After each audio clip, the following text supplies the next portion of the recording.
प्यारे बच्चों, हम आज 6 का जो गणित प्रकाश हिंदी मीडियम है उस क्लास का हम चौथा चैप्टर आंकड़ों का प्रबंधन और प्रस्तुतिकरण देखेंगे। प्रबंधन का मतलब होता है हैंडलिंग, कि बहुत सारे आंकड़े क्या होते हैं। आंकड़े जैसे आप अपने घर में हो, मान लो आपके घर में 5 मेंबर्स हैं, ठीक है। कौन सी मिठाई खाना पसंद करता है। सपोज करो आपको केक खाना पसंद है, मान लिया आपको केक खाना पसंद है। आपका एक भाई है, उसको जलेबी खाना पसंद है। आपकी बहन है, उसको भी जलेबी खाना पसंद है। मम्मी को गुलाब जामुन पसंद है, पापा को लड्डू पसंद है। तो आप सबके सामने लिख लोगे कि पापा लड्डू, मम्मी गुलाब जामुन, और जो भाई है वो जलेबी है, और मैं क्या कहते हैं, मैं वो खाता हूँ, क्या कहते हैं, केक खाता हूँ, और बहन को भी जलेबी पसंद है। आपने जो ये लिखा है इसको हम कहते हैं आंकड़ा, डाटा। इसको हम कहेंगे डाटा या आंकड़ा। आंकड़ा होता है किसी भी चीज़ के, ये तो बहुत छोटा आंकड़ा हो गया जो आप अपनी क्लास को लेके, अपनी फैमिली को लेके चले हुए।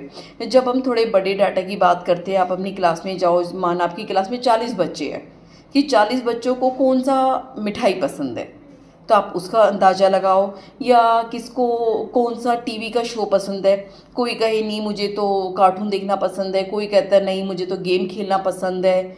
तो किसको कौन सा टीवी का शो पसंद है, या कोई यूट्यूब देखता है तो कौन सा क्या यूट्यूब देखना पसंद करता है, पिक्चर देखता है तो किसको कौन सी पिक्चर पसंद है। तो इस तरह के जो चीज़ें इकट्ठी होती है उनको हम आंकड़ा कहते हैं। ये आंकड़ा, अगर आपकी क्लास में 40 बच्चे हैं, 40 बच्चों का आंकड़ा संभालना तो बहुत मुश्किल हो जाएगा। तो उसको हैंडल करना इस प्रबंधन और प्रस्तुतिकरण होता है कि आंकड़े को आप इस तरह लिखो कि देखते ही आपको आंकड़ा समझ में आ जाए। अब जैसे मैं आपको उदाहरण के तौर पे दिखाती हूँ। जैसे हम अगले पेज में जाते हैं, पेज नंबर 75 में, तो ये देखो एक क्लास के अंदर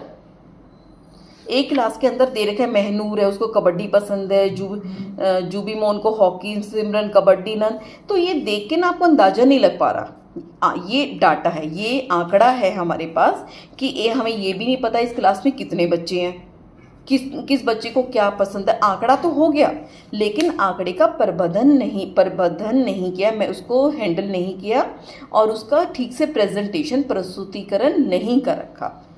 तो आज हम इस चैप्टर में ये सीखेंगे कि आंकड़ों को कैसे इकट्ठा किया जाता है, और आंकड़ों को कैसे मैनेज यानी उसका कैसे प्रबंधन किया जाता है, और कैसे उसका प्रस्तुतिकरण किया जाता है। आज हम यहाँ से स्टार्ट करेंगे, ठीक है। तो सबसे पहले एक आप इसका अपनी किताब के अंदर पढ़ पाओगे, काफ़ी बच्चों के गेम्स लिखे हुए। पूरी क्लास से पूछा किसको कौन सा खेल पसंद है, तो ये सारे यहाँ खेल लिखती है। उसके बाद फिर इसके नीचे एक एक्सरसाइज आती है, आइए पता लगाइए। पहला प्रश्न है, नरेश और नव्या के कक्षा सहपाठियों के बीच में सबसे अधिक लोकप्रिय खेल को आप कैसे ज्ञात करेंगे। कैसे ज्ञात करेंगे, हम उसका ठीक से प्रबंधन करेंगे। आंकड़ों का हम प्रबंधन करेंगे, करके हम उसका ठीक से अंदाजा लगा पाएंगे। अब उसने दूसरा क्वेश्चन किया कि उनकी कक्षा में सबसे अधिक लोकप्रिय खेल कौन सा है। तो हमें क्या करना पड़ेगा, इस सारे कॉलम को उठाना पड़ेगा, सारा का सारा जो हमारा आंकड़ा है। मैंने कैसे पता किया, पहले मैंने कबड्डी उठा लिया, नंबर 1 पे एक कबड्डी है। फिर देखा कबड्डी कहाँ लिखा, उसके नंबर 2 लिख देगा, हाँ 2 बच्चों को कबड्डी पसंद है। फिर नीचे आई, आते आते यहाँ पे फिर दोबारा मुझे कबड्डी मिला। तीसरे नंबर पे जो कबड्डी मिला लिख लिया, चौथे नंबर पे ये तीसरे पे ये कबड्डी, चौथे पे ये कबड्डी, और किसी को कबड्डी पसंद है तो 5 नंबर पे लिख दिया, किसी को पसंद है तो 6, और 6 के बाद कबड्डी किसी को पसंद नहीं, यानी 6 बच्चों को कबड्डी पसंद है। अगला कौन सा खेल है, हॉकी। पहले बच्चे को हॉकी पसंद है, दूसरे को हॉकी पसंद है, तीसरे को हॉकी पसंद है, चौथे को हॉकी पसंद है, पाँचवें को हॉकी पसंद है, छठे को हॉकी पसंद है, और फिर उसके बाद 7वें को हॉकी पसंद है, 8वें को हॉकी पसंद है। तो इससे हमें ये पता चल गया 8 बच्चों को हॉकी पसंद है। उसके बाद अगला कबड्डी तो हमने पहले गिन लिया था। उसके बाद है पिट्ठू, एक बच्चे को पिट्ठू पसंद है, 2 को पसंद है, 3 को पसंद है, 4 को, यानी 4 बच्चों को पिट्ठू पसंद है। उसके बाद आ गया कबड्डी हो गया, हॉकी हो गया, क्रिकेट, एक बच्चे को क्रिकेट पसंद है, 2 को पसंद है। फिर और इधर देखोगे 3 को क्रिकेट पसंद है, 4 को पसंद है, 5 को पसंद है, 6 बच्चों को क्रिकेट पसंद है। यहाँ से हम देख सकते हैं क्रिकेट 6 बच्चों को क्रिकेट पसंद है और 6 बच्चों को कबड्डी पसंद है। उसके बाद एक और कौन सा रह जाता है, शायद बैडमिंटन। एक बच्चे को बैडमिंटन पसंद है, दो को बैडमिंटन, और कुछ और लग नहीं रहा, शायद इतना ही है। ठीक है, मेरे ख्याल दो ही बच्चों को बैडमिंटन पसंद है। तो ये कितना टाइम कंज्यूमिंग लगा। ठीक है, ये हमने एक डाटा किया और यहाँ से पूछा तो कितने कौन सी क्लास में, जो हमारा अगला प्रश्न था कि कक्षा में सबसे लोकप्रिय खेल कौन सा है, तो हम लिख सकते हैं हॉकी। कौन सा पसंद है, यहाँ पर हम लिख देंगे हॉकी।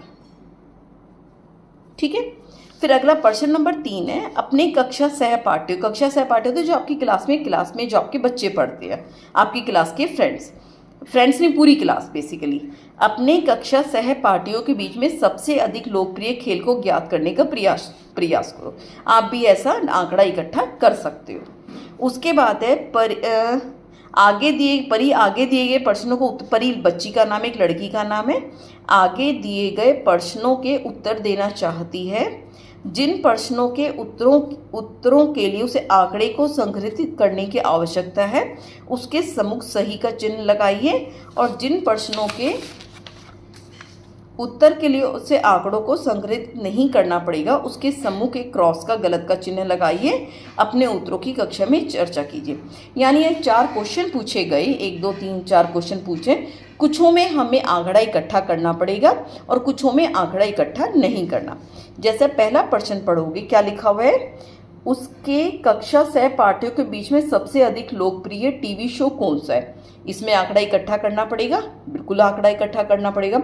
हर बच्चे से पूछना पड़ेगा वो कौन सा शो देखता है, और फिर हमें ऐसे गिन के निकालना पड़ेगा। तो इसमें हमें आंकड़े की जरूरत पड़ेगी। हमने टिक का निशान लगा दिया। अगला है, भारत ने स्वतंत्रता कब प्राप्त की। ये हमने कब की थी, 15 अगस्त 1947 को। तो इसमें हमें कोई आंकड़ा इकट्ठा करने की जरूरत नहीं, तो इसके आगे हम क्रॉस का चिन्ह लगा देंगे। ठीक है, उसके बाद है, उसके मोहल्ले या बस्ती में कितना पानी नष्ट हो रहा है। पानी नष्ट होने के बाद खाली नलका चलता रह जाता है, बह रहा है, आप ब्रश कर रहे हो, उसके बाद पानी बह रहा है, बाल्टी भर गई, उसमें से पानी निकले जा रहा है, या कोई नलका लीक हो रहा है, तो कितने घरों में कितना पानी नष्ट हो रहा है। तो ये तो आपको घरों में जाके आंकड़े इकट्ठा करना पड़ेगा। तो इस पर भी हमें आंकड़े की जरूरत लगेगी। हमने सही का निशान लगा दिया। भारत की राजधानी क्या है, इसमें हमें पता है सबको, नई दिल्ली। इसमें हमें आंकड़े की जरूरत नहीं, तो हमने गलत का निशान लगा दिया। अब तक आपने देखा ये हमारा आंकड़ा है। आंकड़े को मैनेज करना बहुत मुश्किल है। ठीक है ना, एक ही चीज़ ढूंढना कितना, अगर यहाँ पे 100 का होता, 200 का होता, कितना मुश्किल हो जाता। तो हमने इसको प्रबंधन करने का एक तरीका आता है जिसको हम कहते हैं टैली मार्क लगाना। टैली मार्क कैसे लगाए जाते हैं, जैसे आप एक बच्चे के पास गए, आपने क्या किया, जैसे इसी का मैं उदाहरण आपको समझाती हूँ। एक बच्चे ने अपनी क्लास के बच्चों से मिठाई पूछी।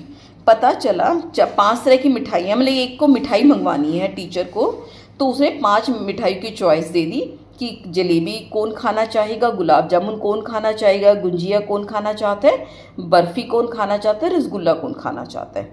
फिर पहले बच्चे के पास गया, उसको क्या खाना पसंद है, उसने कहा जलेबी, तो उसने जलेबी पे निशान लगा दिया। अगले बच्चे के पास गया होगा, उसने कहा गुलाब जामुन, तो यहाँ पर 1 लिख दिया। मैं आपको करके दिखाती हूँ कॉपी में। हम 2 ही बच्चों को 3 मिठाइयों का उदाहरण लिख लेते हैं, जैसे जलेबी, उसके बाद हमने नाम लिख दिया गुलाब जामुन, और एक हमने ले ली बर्फी। मैं अपनी क्लास के बच्चों को मिठाई बांटना चाहती हूँ, मेरे पास 3 तरह की मिठाई हैं, और मेरी क्लास में माना कितने बच्चे हैं, बहुत सारे बच्चे, 40 बच्चे मैंने मान लिए। पहले बच्चे के पास गई, उसे पूछा, मैंने कहा बच्चे क्या मिठाई खाना चाहेगा, उसने कहा जलेबी, तो मैं जलेबी के आगे टिक लगा दूंगी। फिर मैं अगले बच्चे के पास गई, उसने कहा मैडम मैं तो गुलाब जामुन खाऊंगा, तो मैंने गुलाब जामुन के आगे टिक लगा दिया। उससे अगले बच्चे के पास गई, मैं क्या खाएगा बच्चे, उसने कहा मैं तो जलेबी खाऊंगा, तो मैंने जलेबी के आगे टिक लगा दिया। यानी अब 2 बच्चों को जलेबी पसंद है और 1 बच्चे को गुलाब जामुन पसंद है। फिर मैं चौथे बच्चे के पास गई, मैंने कहा बच्चे क्या खाएगा, उसने कहा मैं तो बर्फ़ी खाऊंगा। फिर अगली लड़की थी, उसके पास गई, मैंने कहा बेटा क्या खाएगा, उसने कहा मैं तो बर्फ़ी खाऊंगी, मैंने यहाँ पे 2 बर्फ़ी लगा दी। अगले बच्चे के पास गई, उसको भी बर्फ़ी पसंद थी, उसने कहा तो मैं तो बर्फ़ी खाऊंगी, तो मैंने 3। अब 1 2 3 दिख रहा है। आराम से आप देख पा रहे हो भाई, 2 बच्चों को जलेबी पसंद है, 1 को गुलाब जामुन पसंद है, 3 को बर्फ़ी पसंद है। फिर अगले बच्चे के पास गए, उसने कहा मैडम मैं तो जलेबी खाऊंगा। मैंने जलेबी के आगे 3 निशान लगा दिए। उससे अगले बच्चे के पास गए, उसने कहा मैं गुलाब जामुन खाऊंगा। मैंने गुलाब जामुन का निशान लगा दिया। फिर उसके बाद फिर गई, एक बच्चे ने कहा मैं तो बर्फ़ी खाऊंगा। Very good. अगले बच्चे के पास गई, उसने कहा मैं तो गुलाब जामुन खाऊंगा। मैंने 3 का निशान लगा दिया। ठीक है। उसके बाद फिर मैं अगले बच्चे के पास गई, उसने कहा मैं बर्फ़ी खाऊंगा। अगर हम 5 का निशान यहाँ नहीं लगाएंगे, 5 का लगाएंगे तो हमें गिनने में बहुत दिक्कत होगी। 5 होने के बाद हम 5वां निशान ऐसे लगाएंगे, काट के नीचे से स्टार्ट करके ऊपर तक। इसको देख के अब आपको गिनने की ज़रूरत नहीं है, देख के बता सकते हो 5 बच्चों को बर्फ़ी पसंद है, 3 को गुलाब जामुन, 3 को जलेबी। समझ गए बात को? इसे कहते हैं टैली मार्क। क्या कहते हैं हम?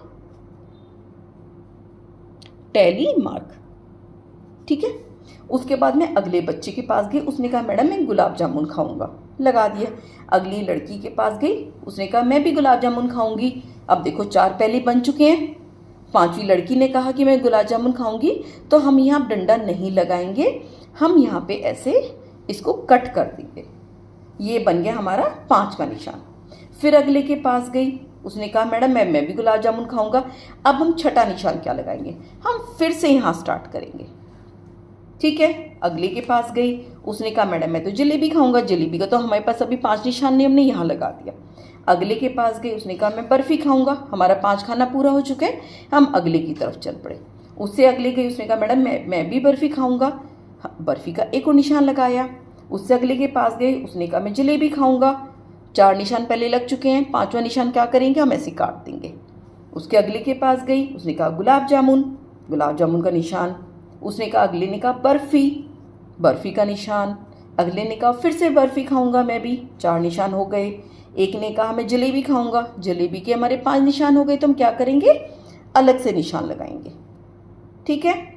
उसके बाद उसने कहा, बच्चे ने अगले से पूछा, उसने कहा मैडम मैं तो बर्फ़ी खाऊंगी। अब 4 निशान ऑलरेडी लग चुके हैं, पहले लग चुके हैं, तो हम 5वां निशान लगा देंगे ऐसे। इसको कहते हैं टैली मार्क करना। बहुत आसान है, समझ आ गया? दोबारा देख के भी समझ सकते हो। अगले के पास गए, उसने कहा मैं गुलाब जामुन खाऊंगा ऐसे।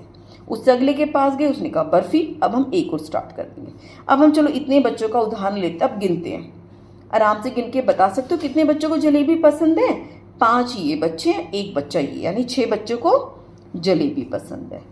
यहाँ पे कितने बच्चों को पसंद है? 5 तो ये है ही, 5, 6, 7, 8। 8 बच्चों को गुलाब जामुन पसंद है। बर्फ़ी कितनों को पसंद है? 5, और ये 5 10 और 1 11। जैसे हमने इसमें बहुत लंबा चौड़ा काम किया था, इसमें देखो कितना सिंपल हो गया। ये हमने डाटा को पूरा आंकड़े को हैंडल कर दिया, इसका हमने प्रबंधन कर दिया। ठीक है। अब इसको देख के हम बहुत आसानी से बता सकते हैं बर्फ़ी कितने बच्चों को पसंद है? 11 बच्चों को। जलेबी किसको पसंद है? कितने बच्चों को? 6 बच्चों को। गुलाब जामुन 8। तो हम बता सकते हैं कौन सी मिठाई सबसे ज़्यादा पसंद है। कौन सी पसंद है? बर्फ़ी। यहाँ पे क्या कहेंगे? कितने बच्चों को सबसे कम मिठाई पसंद है? जलेबी। हम बता सकते हैं ना, ये मैंने बच्चों का उदाहरण लिया था। अब हम आपकी ये करेंगे, आइए पता लगाइए। अब यहाँ पे इन्होंने आंकड़े दे रखे हैं। जलेबी कितनों पे कह रखी है? 5 ही हो गया, 5 और 1 6। गुलाब जामुन 5, 6, 7, 8, 9 हो गया। उसके बाद गुंजिया 5, 10, 11, 12, 13 बच्चों को हो गई गुंजिया पसंद। बर्फ़ी सिर्फ 3 बच्चों को। रसगुल्ला 5 ये हैं, 6 और 7 बच्चों को रसगुल्ला पसंद है। ये डाटा हमने हैंडल कर लिया। अब हम इससे संबंधित क्वेश्चन करेंगे। मिठाइयों की सही संख्या खरीदने श्री नीलेश की सहायता करने के लिए उपरोक्त सारणी को पूरा। कितने विद्यार्थियों ने जलेबी चयन किया? कितने बच्चों को जलेबी पसंद आई? बता सकते हो देख के आसानी से, 6 बच्चों को। बर्फ़ी कितने बच्चों ने चूज़ किया? बर्फ़ी को कितने विद्यार्थियों द्वारा चुना गया? कितने बच्चों ने किया बर्फ़ी को पसंद? 3 बच्चों ने। गुंजिया को, अगला है, गुंजिया को कितने विद्यार्थियों ने पसंद किया? यह हमारी गुंजिया है, 13 बच्चों ने। रसगुल्ला कितने बच्चों ने? 7 बच्चों ने। कितने विद्यार्थियों ने गुलाब जामुन कितने लोगों ने लिया? ठीक है। और यहाँ से वो अंदाजा भी लगा सकते हैं कि क्लास में कितनी मिठाई लेके आने, 6 और 3 9 13 और 9 22, 22 और 7 29, 29 और 9 36, यानी 36 बच्चों ने अपनी पसंद की मिठाइयाँ बताई। ये हम इस तरह सॉल्व करेंगे।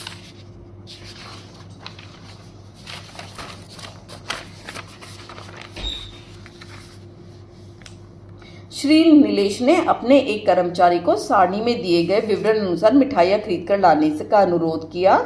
दी गई सारणी उसकी सही संख्या मिठाई खरीदने में सहायता मिली। अब दूसरा प्रश्न है, क्या दी गई सारणी प्रत्येक बच्चे को सही प्रकार से मिठाई वितरित करने के लिए पर्याप्त है? बिल्कुल, और साथ में नाम भी लिखता गया और जितनी इसको जरूरत थी उस बच्चों को देता गया। ये बिल्कुल सही है।